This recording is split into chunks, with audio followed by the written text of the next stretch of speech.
He said they call that a panty dropper. Modern. Modern. Modern. Modern. We're prepping for a voyage. Modern. The force of an old-fashioned equals whiskey mass times bitters acceleration. Why don't you make that a double? Modern bar cart. What's happening, cocktail fans? Welcome back to another episode of the Modern Bar Cart podcast. I'm your host, Eric Kozlik, and I want you to make yourself a drink, but not just any drink. Today, I want you to make yourself a spritz. What's a spritz, you might ask? Well, it's a type of highball cocktail, so a little bit larger volume than a normal cocktail, and it's served in a tall glass, a Collins or a highball glass. And the key component of a spritz is the sparkling water or occasionally sparkling wine, depending on what kind of spritz you are making. Now, this episode's airing during the second week of August. I'm here in Washington, D.C., also known as the Swamp. And I don't know about you, but I've been kind of hot lately. And one great way to combat the heat is by taking a couple ounces of a clear spirit. Here I've got a lovely gin from Green Hat, made by New Columbia Distillers, so we'll add that. And then next, you're going to add a squeeze of citrus. So in this case, I'm using lemon juice. I'll add that. And key tip here, try not to get it on the mic. And then I'm also adding a few dashes of embitterment lavender bitters just for character. And you can pick those up on modernbarcart.com and have them shipped straight to your door. They're organic, they're delicious. And finally, I'm going to top it all off with some ice cold sparkling water.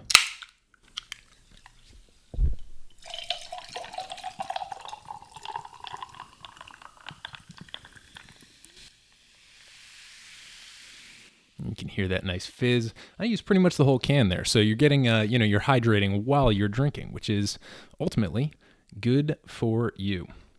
So if you're at home right now, grab yourself a bottle of clear spirits, some fruit or citrus, and if you've got a bottle, a few dashes of bitters, top that all off with some sparkling water, and then rejoin me as soon as you can.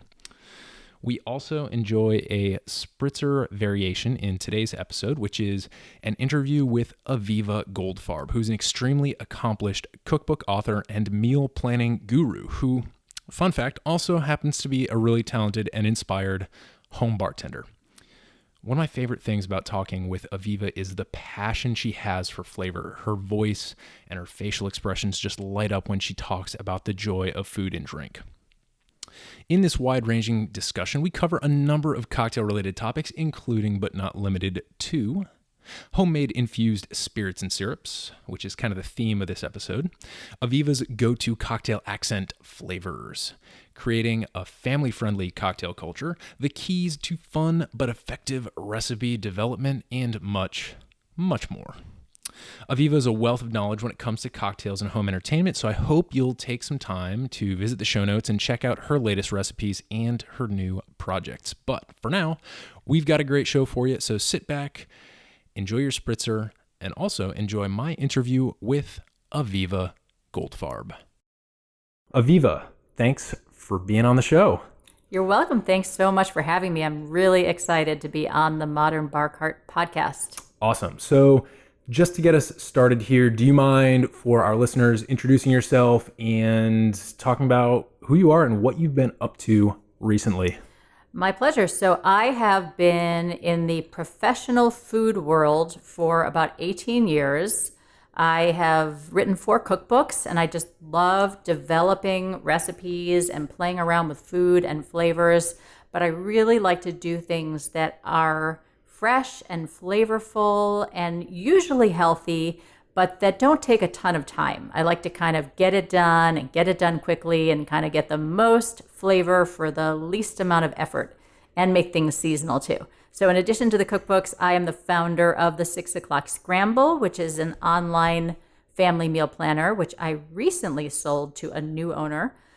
And I also do some marketing and some blogging and some food writing and some travel writing. So a lot of other fun stuff, but most of the things focused around food and now a lot more around cocktails, which is how we discovered each other. Amazing. Yes. Very excited to hear about what you're planning to do later on.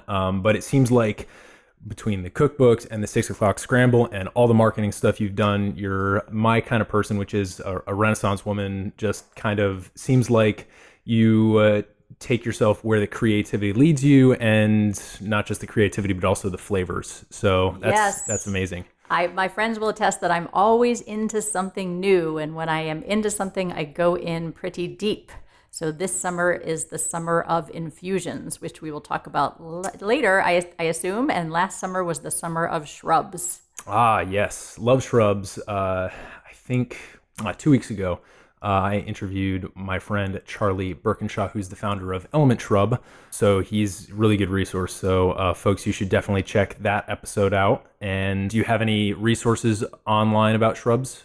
I sort of talk to everybody, read a bunch of things, and then put it all away and do my own thing. Nice. And sometimes I do some crowdsourcing on Facebook and Twitter. I tend to be very out there with whatever I'm doing and get feedback. I'm connected with a lot of wonderful food people and food writers. And so it's fun to get everybody's thoughts and feedback. And then at a certain point, you just have to shut it all down and turn on some music and play. Right.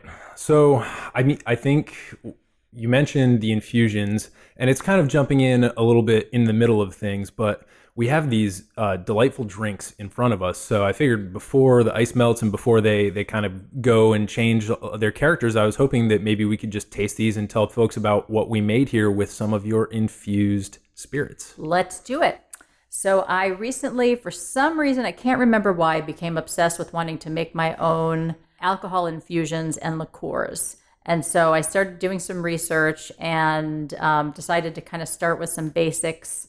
And these are the results of my first 2 experiments, of which I hope will be many. So we have here, the first one that we're going to taste is I made a lavender lemon infusion, and I got a lot of help from that from a woman named Nancy Baggett, who's the lavender queen. She writes cookbooks and articles and has a blog all focused on lavender.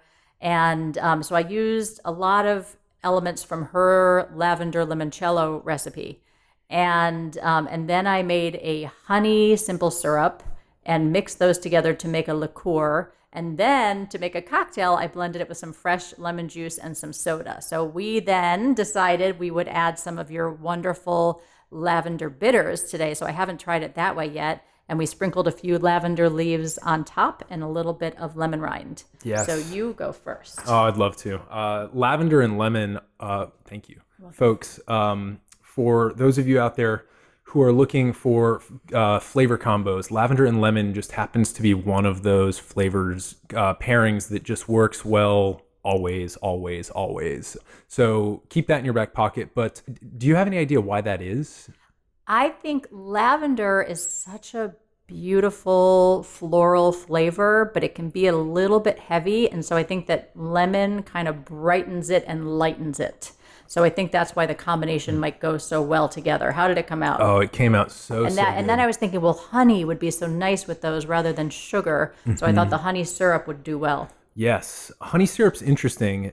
I was actually talking with Charlie about this, Charlie from Element Shrub, and we were talking about different shrub bases, and it hadn't really occurred to me that the source of your sugar would play out to have such an important character on the flavor of the drink. So a honey syrup is just, you wouldn't think that it would be all that much different than a simple syrup, but it really is. Even which honey you use. So I tasted the different honeys that I had, and I was looking for one that was not too heavy or flavorful because there were already such other interesting flavors in there. And some honeys right now that are popular on the market are pretty intense. Yeah. So it's definitely worth tasting. Once you've gone to all the effort to make the infusion and the liqueur, it's worth tasting the honey that you use before you add that. For sure. I see a lot of dark honeys out there, like Tupelo honeys and orange blossom honeys, and those and are... that Manuka honey, which people are into right now, is pretty intense. Yes. So the honey world is its own strange thing. So definitely if you're out there looking to make a honey syrup, or maybe if you have a recipe, then give us a shout out at Modern Bar Cart on Instagram, find us on Facebook, or just send us an email if you have any recommendations that you'd like to share with the modern bar cart community on that front. But so that one, the last thing I'll say about this drink before we just turn to just enjoying it is the effervescence of the soda water in there, I think, is a really nice complement to the lavender and the lemon, because the effervescence kind of lifts out some of those floral components. And it seems like such a simple thing to do, just to add sparkling to something, but it really brings it to the next level. So really, really, I think, good idea to do that as well. And I tend to not like my drinks too sweet. And so I tend to make my syrups a little bit on the not too sweet side, or not add a ton of them. I like things a little bit more citrusy and tangy and light instead. And you saw that I have my soda stream here, so we made our own soda here, so I don't have to keep buying bottles of soda. But yeah, I think this one came out really nicely, and I like it even more with the modern bar cart lavender bitters in there. I'm definitely going to start doing that. Well, thank you. Yeah, it's all. I always bring, whenever we do a podcast interview, I always bring some stuff, and I just leave it behind, because I know that the people who are on the podcast and who we actually get to sit down with are just gonna go crazy and be the mad scientists that create recipes using our stuff and tell their friends. So I hope you have a good time with those bitters. But we have one other drink if you want to just talk about that as well. So I like spicy drinks too. And I decided to make an infusion. I was going to make a tequila jalapeno infusion. I grow my own jalapenos. It's like the easiest thing in the world to grow jalapenos. I don't succeed at everything, but those are easy. And I love that if you leave them long enough, they go from green to red. And so a lot of people don't know that with peppers in general, like with bell peppers, a green pepper is just an unripe pepper. And if you leave it long enough, that's why they're cheaper. If you let it ripen, they'll turn either orange or red or yellow or sometimes purple, which I don't like as much. So this is a red jalapeno, and they do, I think, get a little spicier as time goes on. And I thought, as with other infusions, you were supposed to leave it in for a week or so. But then someone told me after it had been in there for a couple of days, infusing in vodka, which is a more neutral spirit, that you should just put it in for a couple of hours. So it got pretty spicy. And somebody else told me that what you want to do is just slice open the jalapeno, which I did, leave the seeds in. And I also put some basil in there because I thought that might be an interesting combination. So, of course, I had to make a Bloody Mary with the spicy jalapeno basil vodka. And I just added some tomato juice, thanks to you, and some horseradish, and a little bit of lemon, again, just to brighten the flavor up, and some organic celery, of course. And we will see how this tastes. It might be pretty spicy. Are you ready for the challenge? I'm ready for it. Yes, I like spice in drinks. If you can drink it with that celery in there without poking your eye out. Oh, that's lovely. Is it really spicy? No, it's not. It's actually, I was kind of bracing myself. It's got a nice spicy aftertaste. The spice lingers on the palate a little bit. I think it needs more vodka. Yeah. Hey, go ahead and sauce it up if you want to. A couple good points that you made there. One, I really like the distinction between the red jalapeno and the green one. I think that's a really useful thing for folks to know, especially if they're going to put in the time and grow their own jalapenos at home, because usually, you see the green ones on the vine and you say, oh, looks ready, and then you pick it. So might be worth, for a little flavor experiment at home, if you've got a small or regular size outdoor garden, try leaving some of those on and seeing what the flavor difference is like. And the other thing that I really like about the spiciness infusion is that I spent some time talking with a flavor researcher, Dan McCall from Gettysburg College, and we talked a lot about the difference between flavor and taste. But spiciness, like effervescence, is one of those physical kind of mouthfeel things that influences a cocktail in a really interesting way that has nothing to do with flavor or taste, or not so much to do with flavor or taste. So it's a nice little trick to have in your back pocket as a home bartender, for sure. Mm-hmm. Yeah, one of my most popular home bartender drinks that most people take and recreate after I make it is a spicy pomegranate margarita. And just that element, because a margarita can be a little sweet, and adding that element of spiciness just gives it an extra, you said it's not a flavor element, but an extra kick. Yeah, whether you think excitement. Of it as depth or excitement, or it's I think what a lot of people are out there searching for is that secret ingredient, the secret sauce that's just going to take it from an 8 to a 10. So very cool. So you kind of talked about your infusions. Do you have any infusion plans for the rest of the summer? I know this is the summer of infusions. Well, so what I was thinking about doing, I definitely, once I'd made these, I decided that I had to get some pretty jars, which I haven't done yet. And we're getting our youngest child off to college next week. So I had to get all the college stuff for her first. But then I want to get a bunch of pretty jars, and I want to make a whole bunch of infusions because I realized they're pretty while they're infusing. And at the same time that, just coincidentally, at the same time that I was making my first batch of infusions, I was reading a novel that took place in France. And it was called 5/4 of the Orange. And it was, the main character had grown up in a house where, partially by necessity, the family had done a lot of canning, but also made a lot of liqueurs. And just the idea of having your shelves lined with all these beautiful liqueurs and infusions sounded so appealing. So I wanted to get some pretty jars, and I want to get a lot more. I was afraid to make too much of each of these the first time because I didn't want to waste too much money if they didn't come out well, but I think they came out pretty well. And then I thought I'm definitely going to be blogging about these at avivagoldfarb.com.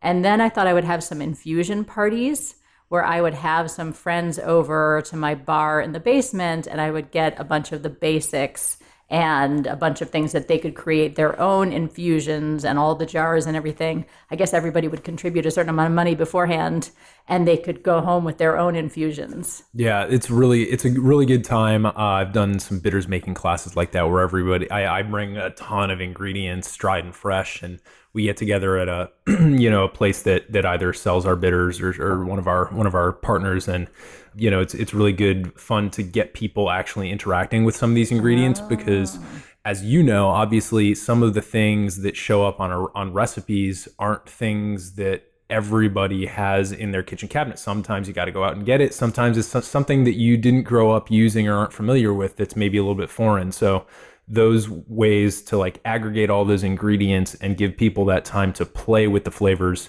always turn out to be a really good time. Oh, now I want to go to one of your classes.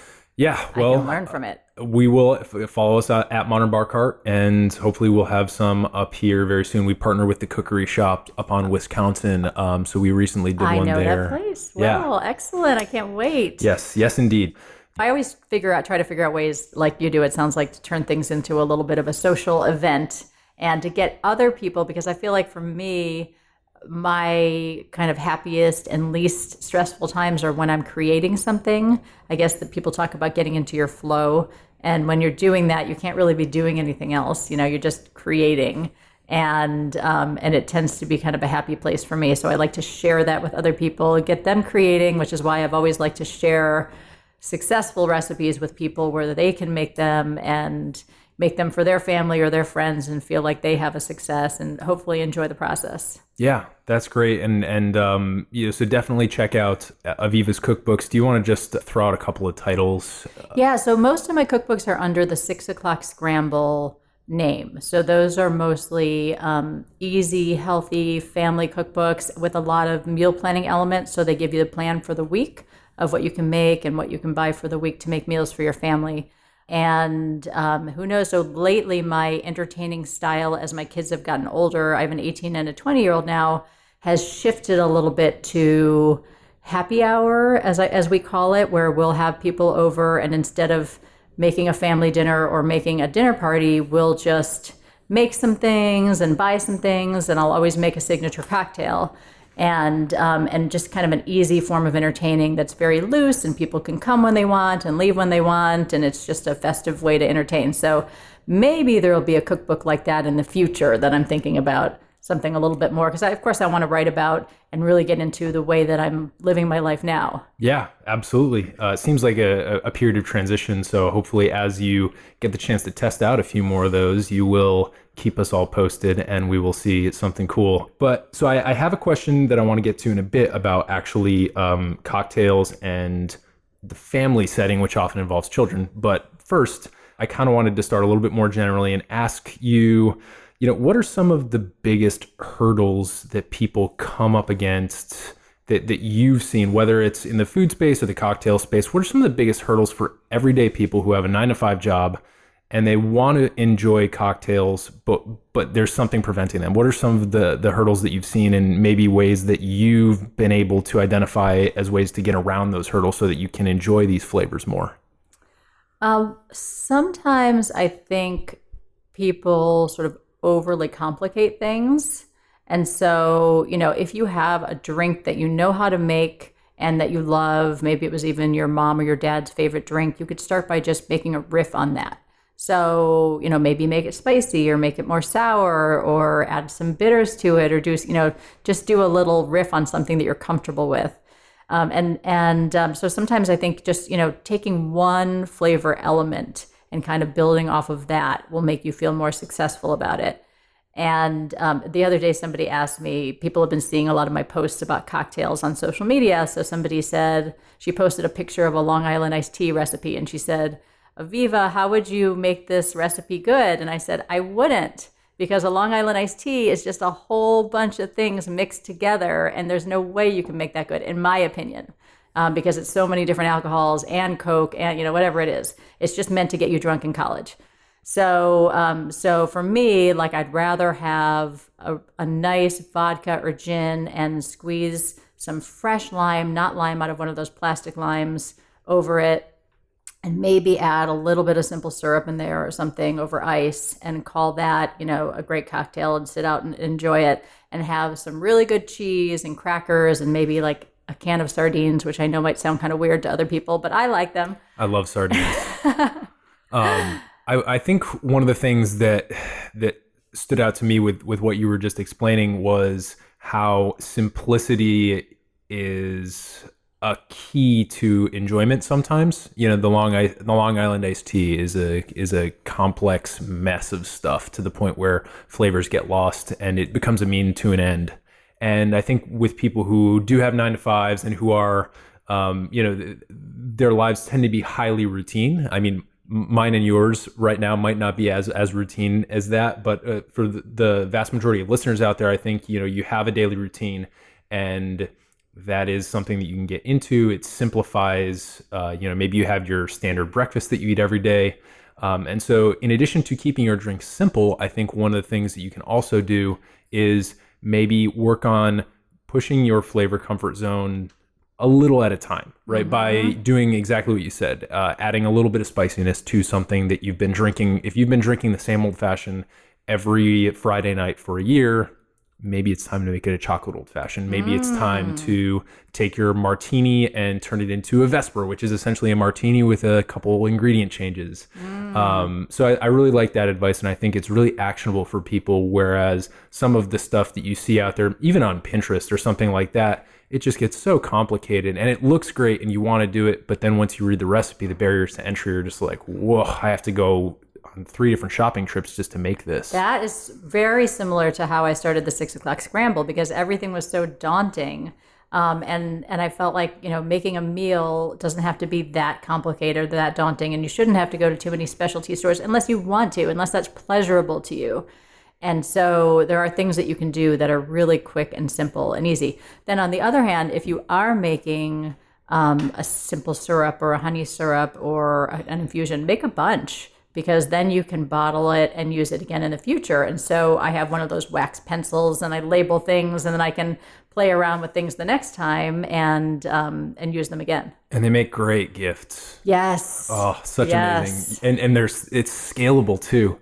That's the thing I love about it. So if you have a ton of people on, whether it's a holiday or you just have a bunch of birthdays one month, or you're just one of those lucky people with a ton of friends, then you can do a couple hours in the kitchen making your infusion, and then you're all set. Somebody's got to tell me the best place, maybe to buy cute, inexpensive bottles.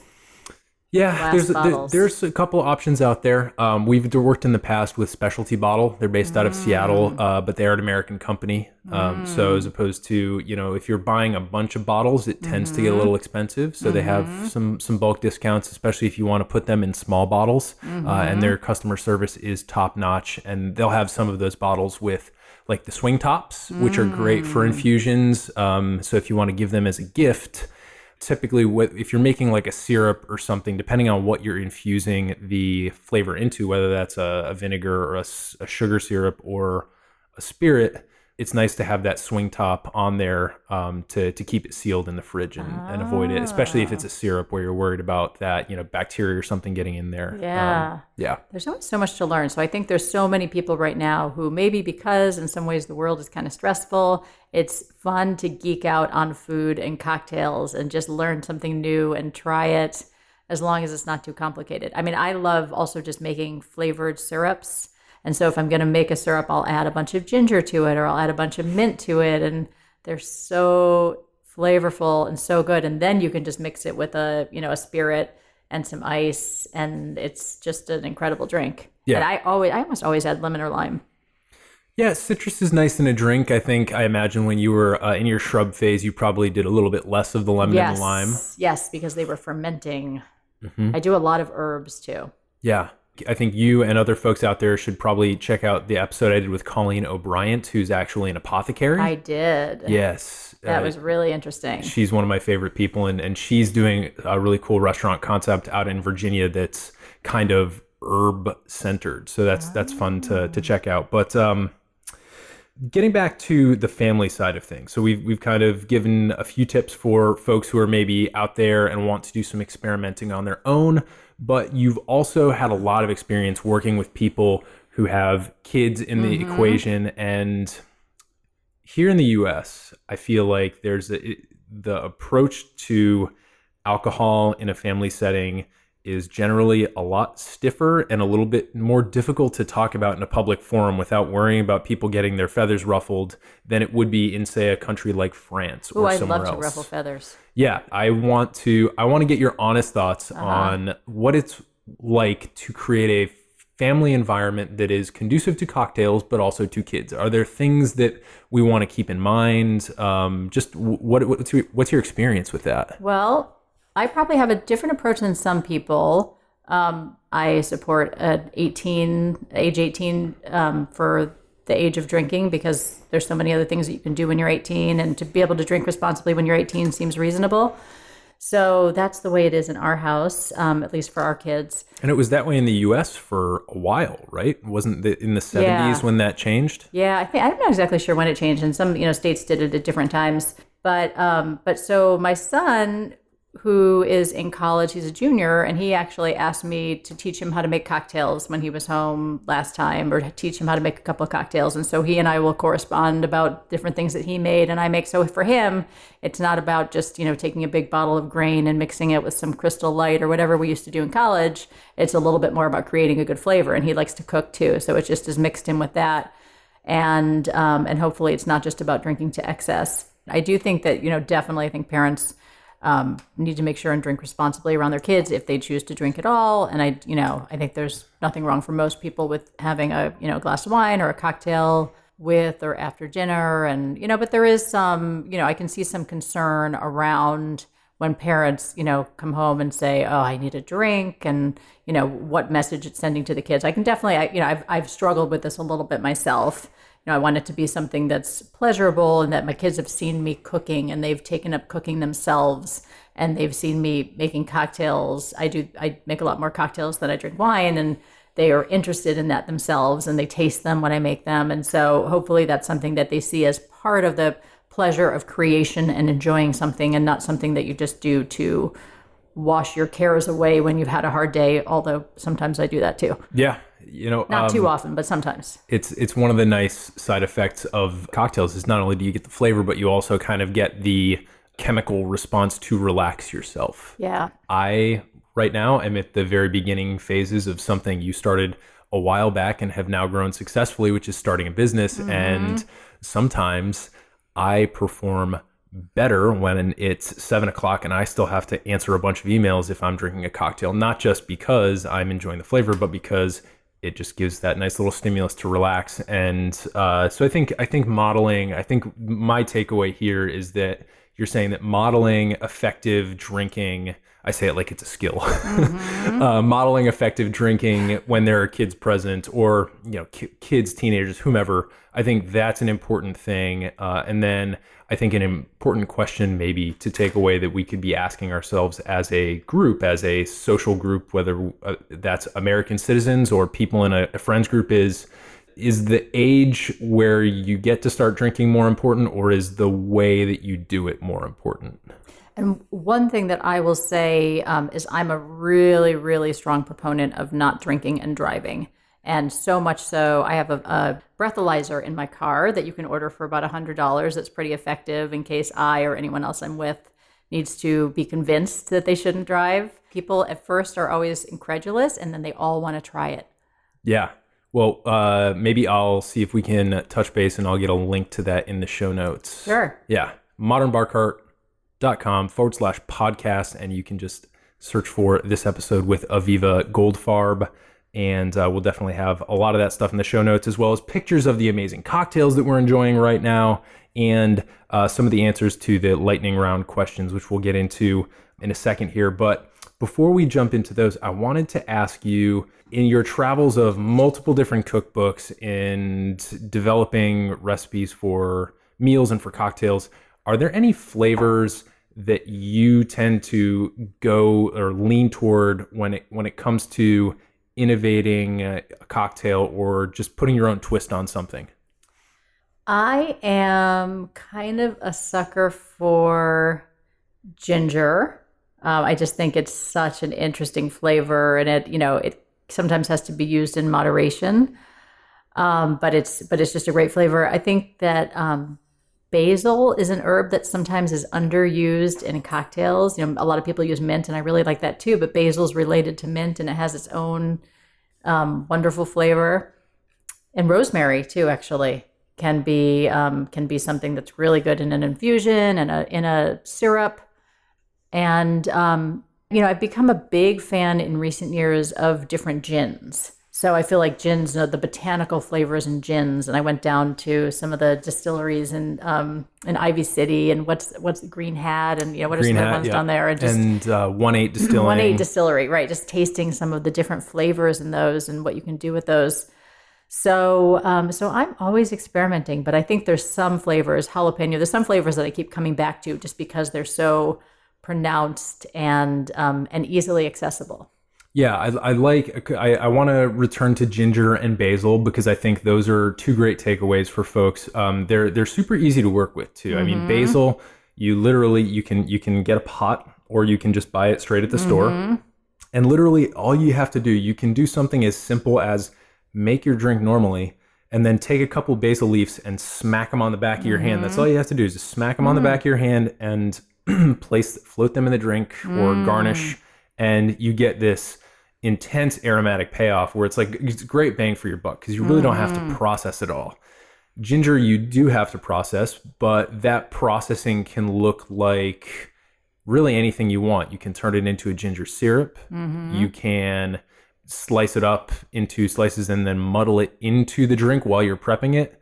Or you can do something like a puree or something like that. So there's lots of different options. You're not kind of stuck into one mode of processing. So two really good go-to flavors there. And I will, sort of like as a geeky cocktail like taxonomy type thing, if you're making a cocktail that features heavily like the ginger note, or whether it's a ginger beer or a ginger syrup, usually those cocktails are called a buck, like the deer, like the male deer.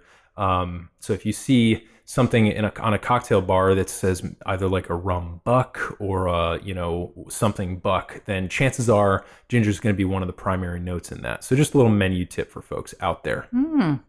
It's just so fun to try new spirits, even if you go to a bar and just, ask the bartender what's a new spirit that you're liking. I recently tried, I think it was a green chartreuse that dates back to like monasteries in the 1800s and still made by monks or something. And it was such an interesting flavor. I'm trying to keep my green chartreuse nerd outs on the air to a minimum, since I've done so many already here in this young podcast. But I love chartreuse. And I was just down in New Orleans at Tales of the Cocktail, and I did a chartreuse masterclass tasting. Ooh. Where I got to taste all of some of like the old stuff that typically is not allowed to leave France, and some of the weirder creations they've done over the years. So yes. Ooh, that must have been so fun. Is that conference annual? It's annual. I got to go to that next year. Where is it next year? It's always in New Orleans. Oh, I got to go. There's a good side and a bad side to that, in that it's always in New Orleans. but it is also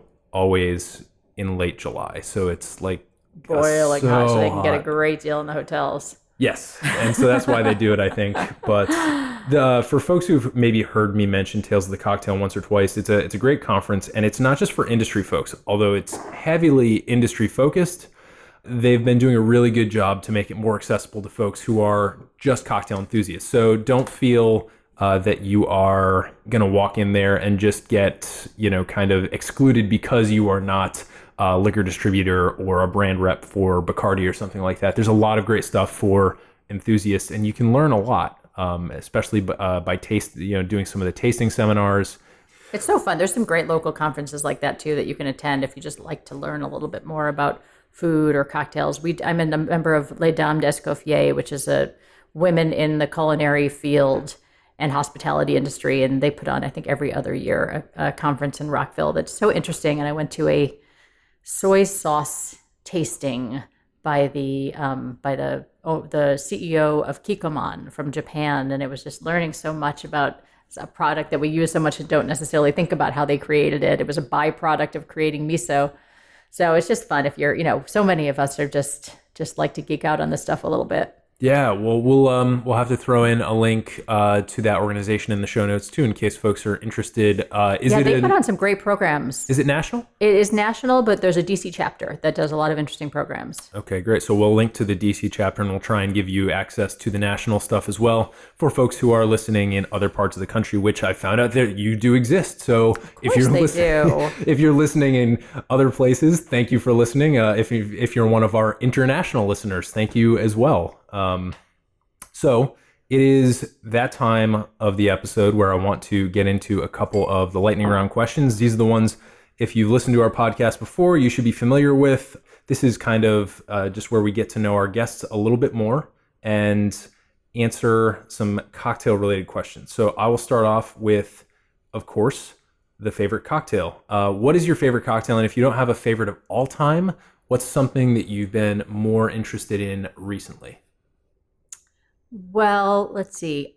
Recently, I have been interested in cocktails with pineapple. And there's a bar that I've been to a couple of times. For some reason, my husband and I have been invited to a lot of weddings, summer weddings in Aspen the past few years, which is an incredible place, expensive place, but incredible place to go to summer weddings.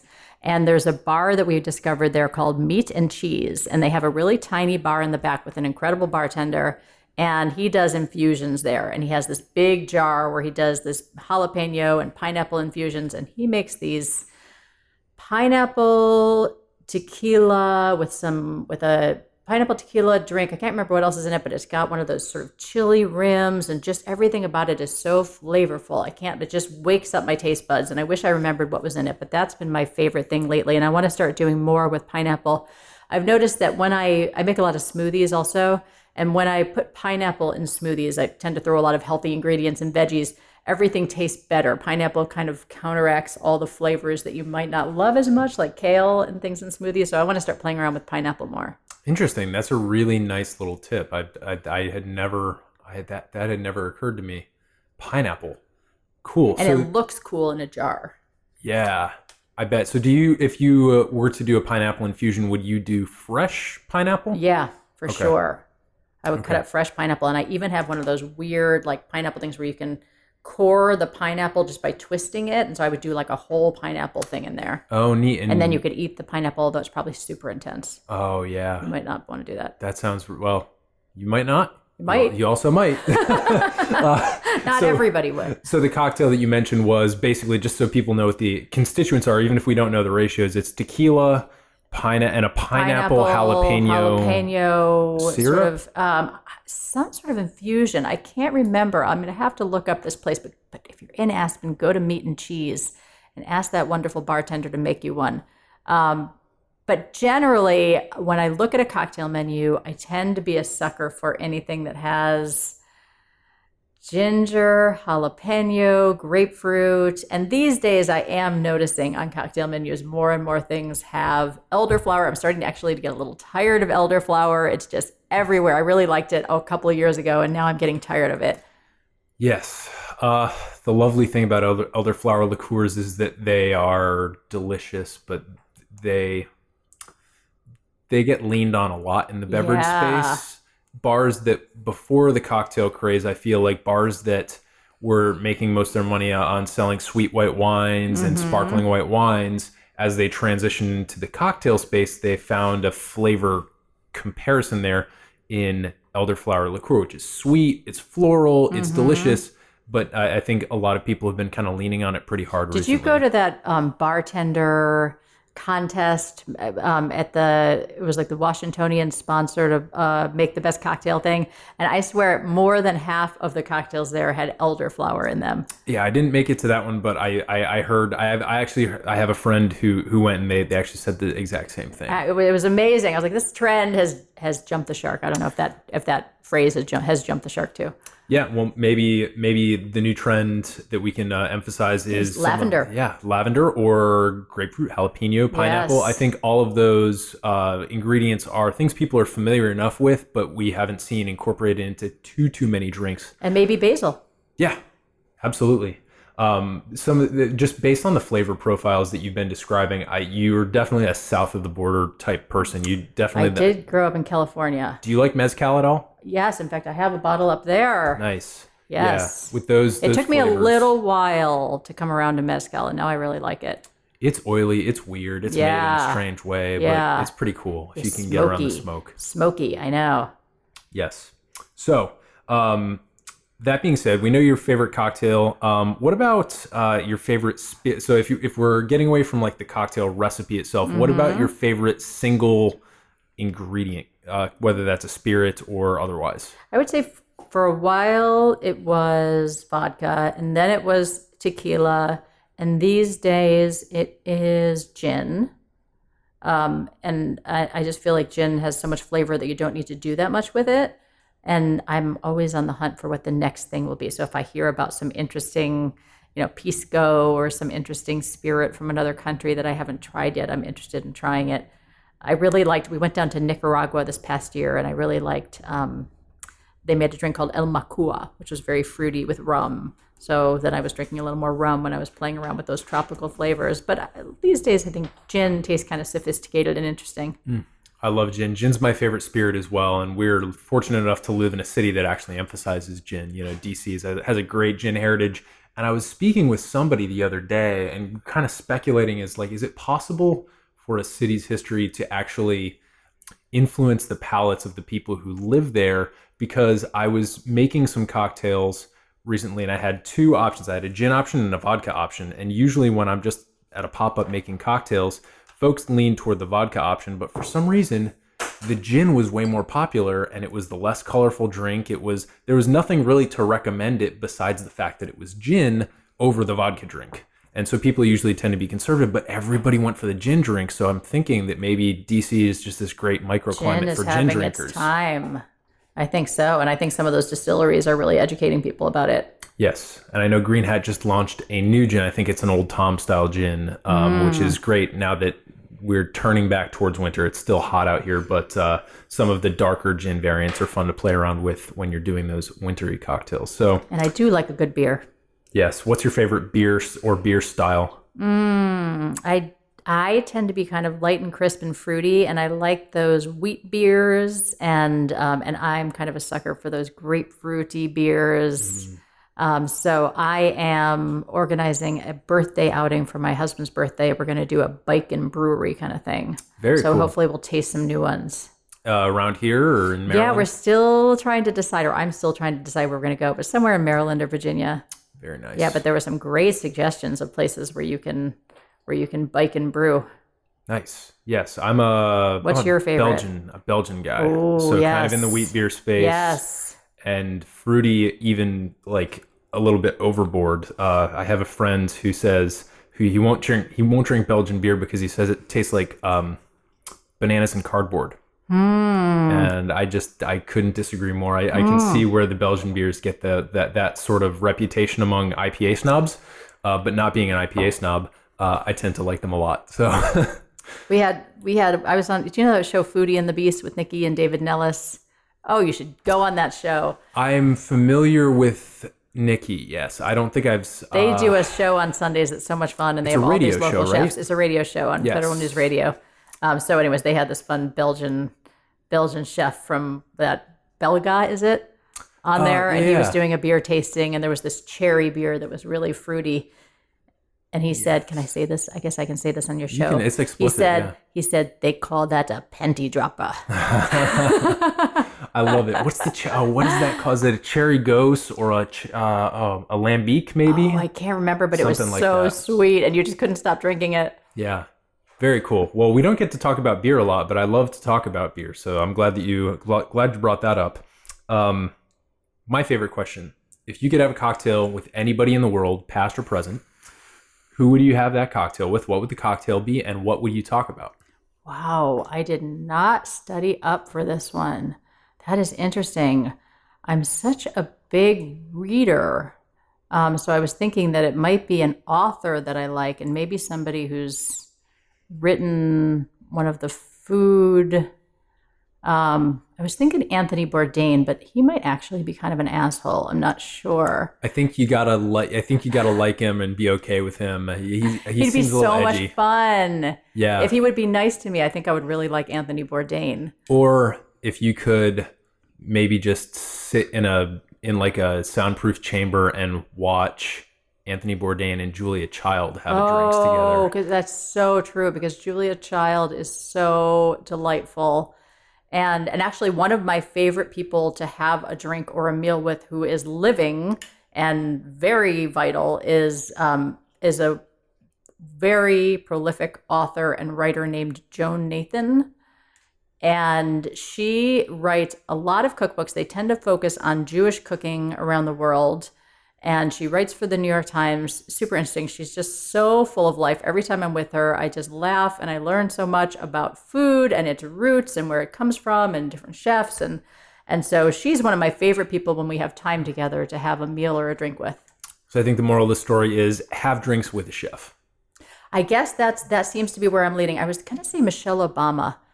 Ooh, she'd be good too. She probably would be really cool too. All right, But so we might get depressed and cry. So I think I'm going to stick with the food people. that's true. So we've got the food people. What drink would you have? Let's say it's you're meeting with your friend Joe Nathan. What would your dream drink with her be? I would really. She's made me a lot of food, and because she has one of those houses where she entertains a lot, so I probably would be really honored to make her one of these drinks so that she could try something that I make, which she doesn't get to do quite as much. So I would probably make her one of these honey, lemon, lavender.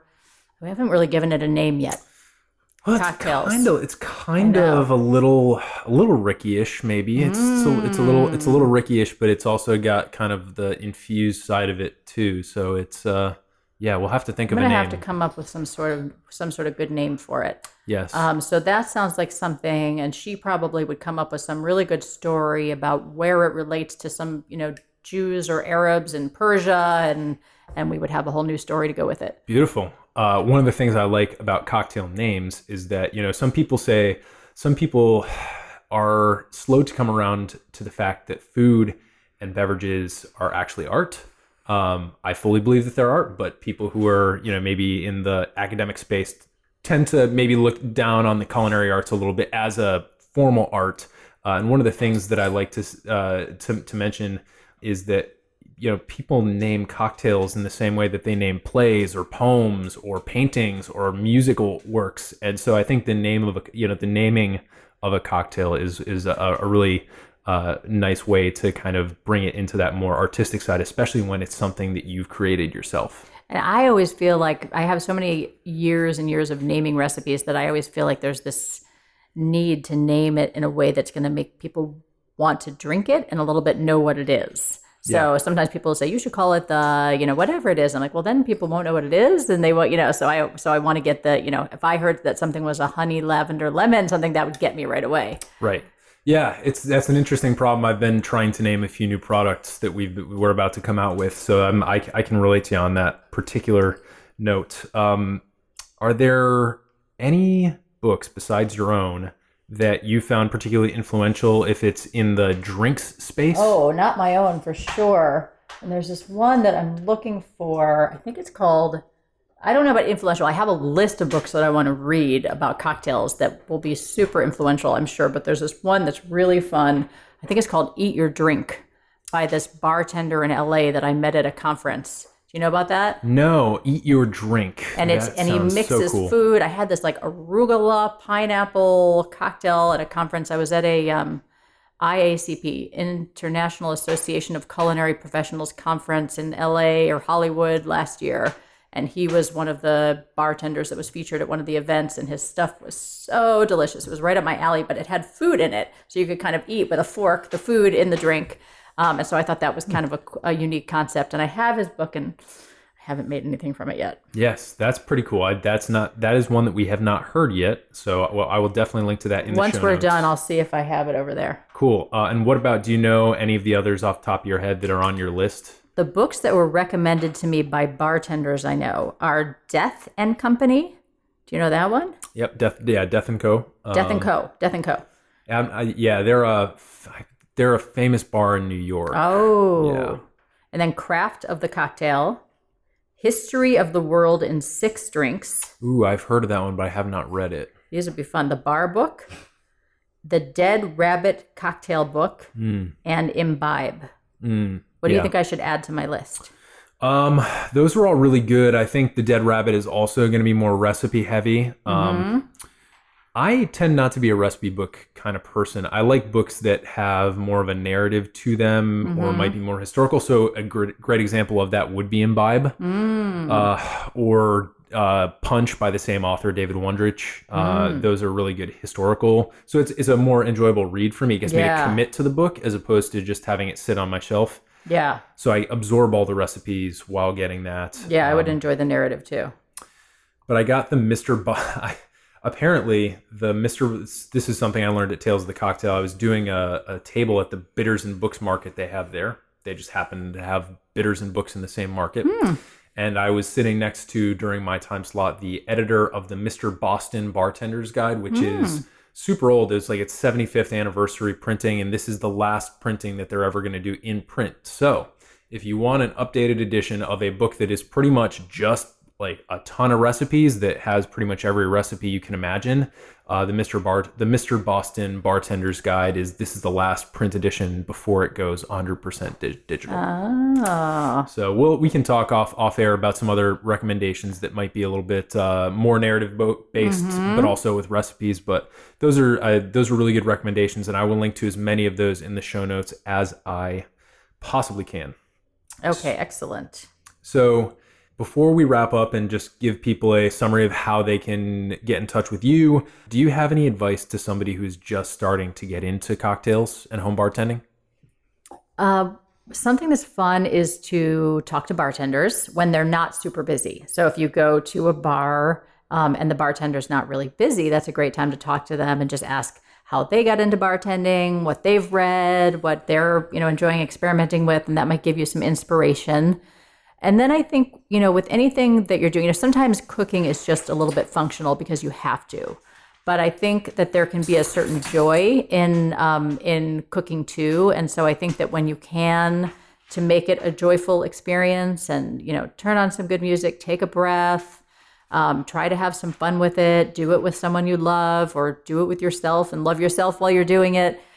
So I think just turn down the pressure. And sometimes what I do actually on a very practical standpoint, a lot of times friends ask me to create a special cocktail for their events just because they know that I have fun doing that. And sometimes that's sort of fun because I can say to them, well, what's the ingredient? Like if some friends had a fundraiser, a political fundraiser, and they wanted it was a Georgia peach party. So I knew that peach had to be part of it. And I ended up creating a peach basil daiquiri. But that was actually harder. Sometimes they come really easily. That one was harder than I thought, but it came out great ultimately. And that one is on my blog if people want to try it. But so what I'll do, because I don't want to waste too much money and ingredients, is I'll make a little bit. So I'll kind of create, and sometimes I'll have friends over to try it, but I'll create small ones and kind of experiment with small amounts and try, what if we do this? And then I find that you have to write it down as you're doing it. And then you can say, well, what if I add this? Is that better? Is that worse? And so just play around with it, play with your food a little bit, play with your drink, and then make sure that you write it down. And once you write it down, make sure that you can recreate it, that you wrote it down correctly before you give the recipe to somebody else. That is fantastic advice. I'm in the midst of doing a lot of tweaking of recipes myself, and I have spreadsheets. So, if you're going to get really serious about it, that might be a good way to do it. And to take that full circle, that's especially important if you're doing the infusions, because when you're dealing with infusions, not only are you combining a bunch of things and then immediately consuming them, but you're dealing with variables like heat, for example. If you're doing a syrup, like how long do you boil your mint syrup, for example? How long do you leave the mint in there? Or if it comes down to like homemade bitters, you deal with things like ABV, where, do you want it to be, are you extracting it a super high ABV, or do you maybe want to bring it down a little bit depending on the water solubility? ABV? Alcohol by volume. Okay. So, for example, like the difference would be getting a vodka off the shelf at 40% ABV, 80 proof, or getting a little bottle of Everclear, which is generally they have a 150 and they have a 190 as well. So those are variables where you can do the same recipe at different proofs. You can do the same recipe if you're making a syrup with different boiling times. So those are all things that you're going to want to write down as well. So that's really interesting and timely advice. Definitely. Yeah, don't assume that you will remember anything. I always have little notes all over, and I'll have different cups on different notes, and then be disciplined enough to type it up afterwards. Yes, and after a couple cocktails, sometimes that is a little difficult. Yes. Save your notes. Yes. So Aviva, thank you so much for chatting with us. We've covered a lot of really useful tips, and I think I'm going to be getting a lot of good feedback on this episode. So I'm excited to put it out. But once people get a chance to listen to this, if they have any questions for you or just want to join your community, how do they do that? That would be great. And I look forward to hearing the rest of your episodes because I've been learning a lot. So you can find me on Instagram at Aviva Goldfarb. And I also have a site where I'm sharing a lot of cocktails at avivagoldfarb.com. Twitter, same kind of thing, Aviva Goldfarb. So those are the easiest places to reach me at the moment. Good deal. And we will link to all those in the show notes, modernbarcart.com/podcast. And you can always give us a little shout out if you are maybe inspired by some of the flavor recommendations in this episode. Take a pic on Instagram or Facebook and tag us, and we will share it with our community as well and kind of spread the joy of some of the knowledge that we're giving out on this podcast. So Aviva, thank you so much. Thank you so much. It was a lot of fun. Love talking to you. Cheers. Hey everybody, thanks for listening. I just want to remind you that this episode might be over, but the journey and the discussion are just beginning. If you're excited about the content in this or any other episode, please tell us.